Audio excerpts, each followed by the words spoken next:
కలిగి ఆ ప్రవక్తలాగా మనము జీవించాలి.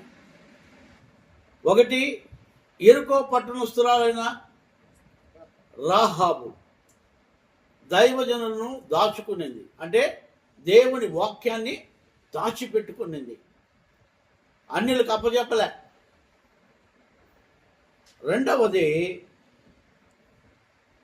ఆ గృహ స్త్రీ, ఆ ఇంటిలో ఉన్న స్త్రీ దావీదు యొక్క సైన్యాన్ని బావిలో దాచిపెట్టింది.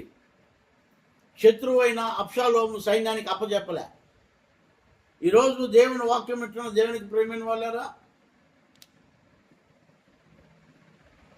దేవుడు మనల్ని ఆశీర్వదించాలంటే మనము కొన్ని దాచిపెట్టాలి.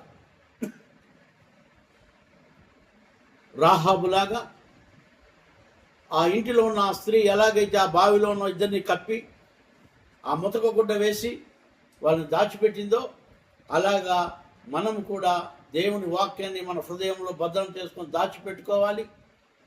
దైవ సేవకులను మనం దాచిపెట్టుకోవాలి, భద్రపరచాలి. శత్రువులకు అప్పచెప్పకూడదు, సాతానునికి అప్పచెప్పకూడదు. ఇక్కడ అంటాడు, ఎలీషా అంటున్నాడు, ఇదిగో మీరు వెతుకుచున్న వారిని నేను చూపిస్తాను రండి అంటున్నాడు సైన్యాన్ని, శత్రువులకి.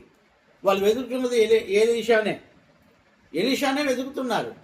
కానీ ఎలీషా అన్నాడు, ప్రభువా వీరి కళ్ళు మొయ్యి ప్రభువా, వీరి కళ్ళు కనపడకుండా చేయి, నేను కనపడకుండా అని అంటే దేవుడు వాళ్ళకి మొత్తాడు కళ్ళు కనపడకుండా. నేను చూపిస్తారా నా సైన్యాన్ని అంతా పిలుచుకొని పోయాడు, శత్రు సైన్యాన్ని. ఆ దేశపు రాజు దగ్గర తీసుకుపోయి, ఇదిగోపా వీళ్ళు సైన్యం వచ్చారు, నన్ను చంపడానికి నీకు నేను సహాయం చేస్తానని